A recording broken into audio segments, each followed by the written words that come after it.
Good morning and welcome to the Threatt Report on this Friday, the 30th of October. I am so excited and so encouraged that you're with me today. You know, this is the last Threatt Report before our elections on next Tuesday, the 3rd of November. And I have some words of encouragement for us as we move forward to that historic day. And I just hope and pray that you are encouraged in spite of some of the rhetoric and in spite of some of the things that we're seeing and hearing across the nation. So remember, we're committed here on the Threatt Report to communicate the truth in love. Speak the truth in love. And also remember that you and I would know the truth and the truth would set us free.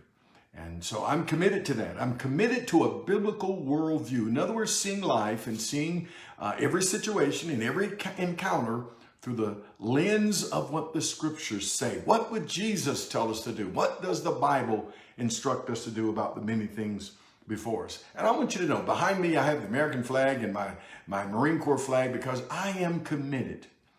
I am committed to what the vision for America was and is. I believe America is an exceptional nation.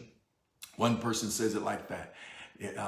The American exceptionalism, that God had a plan, a great and notable plan. And I want to be a part of that. And I want to encourage you to be a part of God's plan here in America.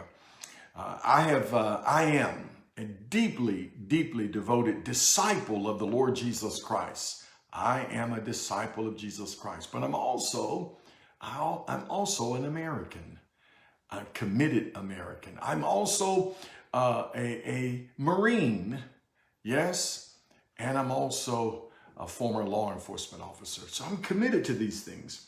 I'm committed to what America's plan and purpose is. I'm committed to what God has in store. And I want to encourage you, in spite of what we're going through, keep anchored to what's really important. So today we want to talk about a few things because it's our last election or our last meeting before Election Day on the 3rd of November. And so I want to encourage you. I did an article in our program today, or in our Threatt Report for today. And the name of the article is Alignment, Agreement, Alters a Deeper Revelation of Election 2020. What am I saying there?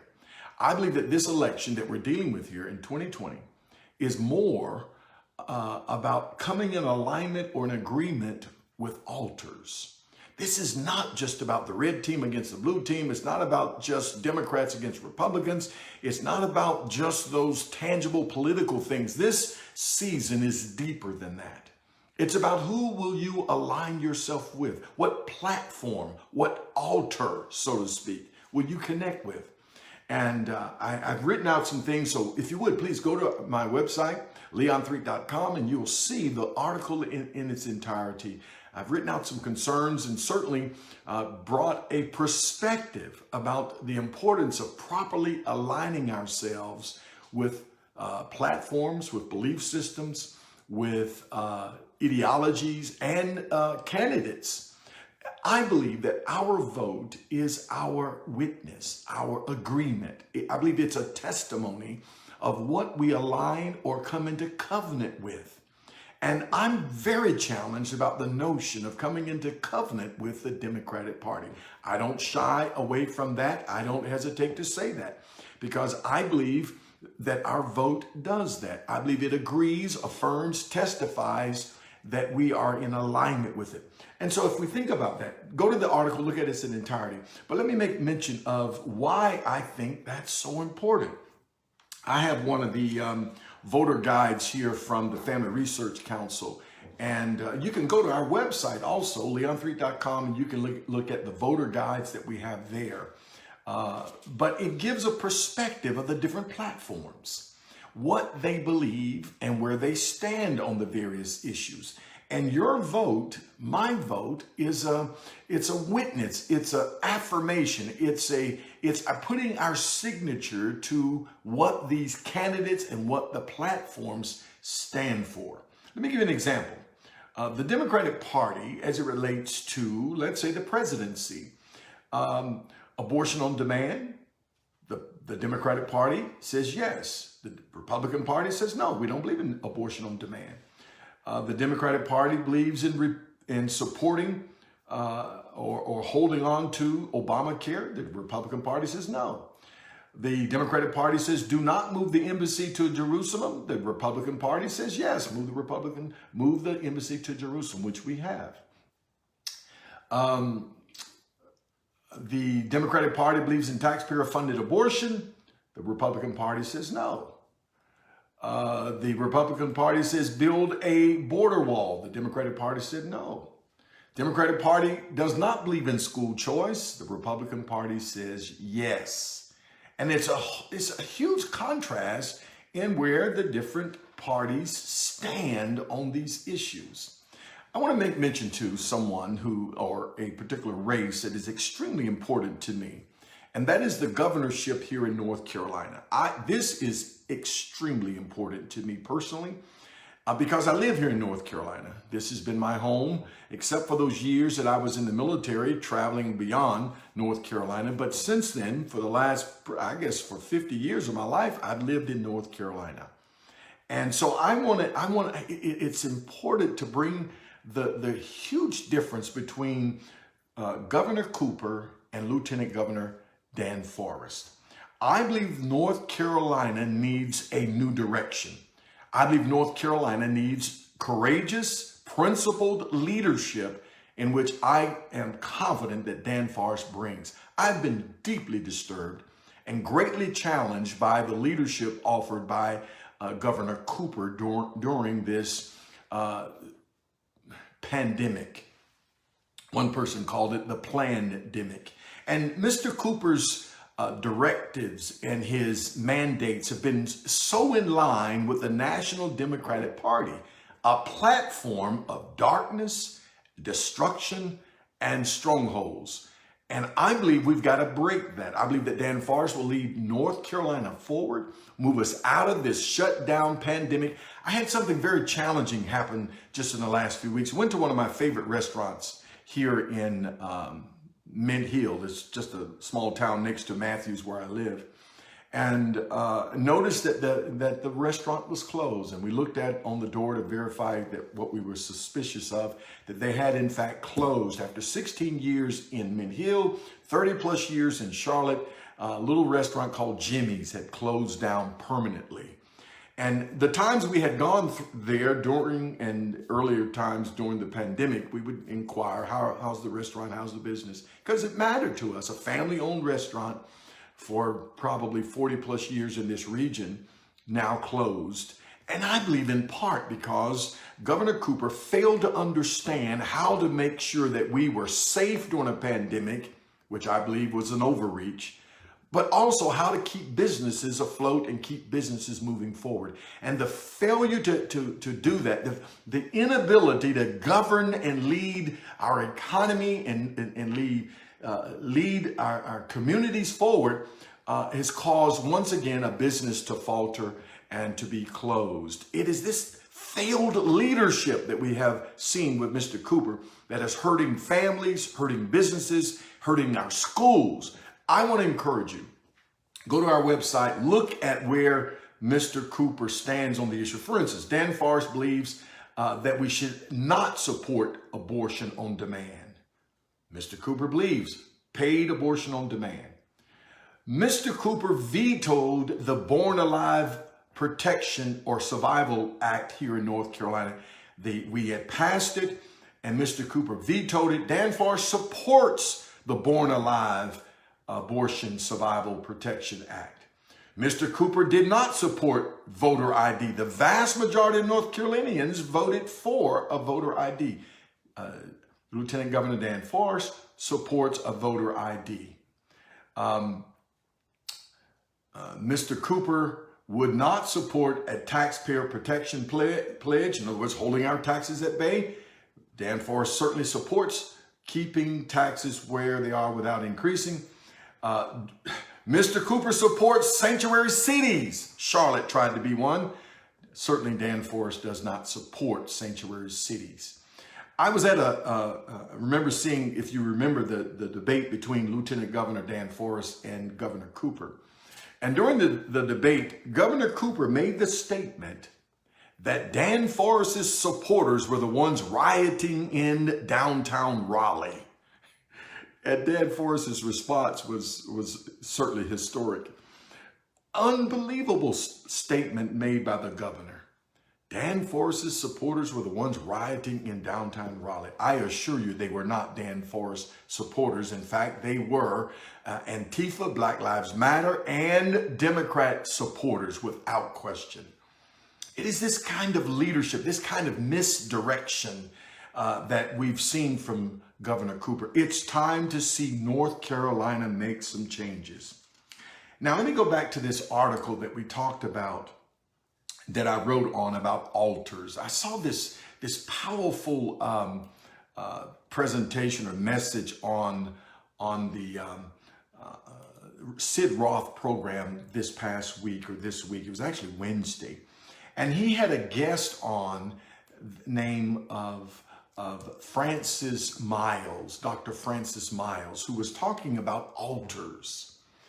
And I mean, I want to encourage you to go to Sid Roth's website, and in fact, you can go to sidroth.com/battle, and you'll get the book by Dr. Miles on altars. In fact, I'm purposing to get that and read it. But on the program, he talked about, from his study and observation, that the Democratic Party has erected an altar, spiritual altar of death and sexual perversion, and that to support the Democratic Party is to align yourself with an evil altar.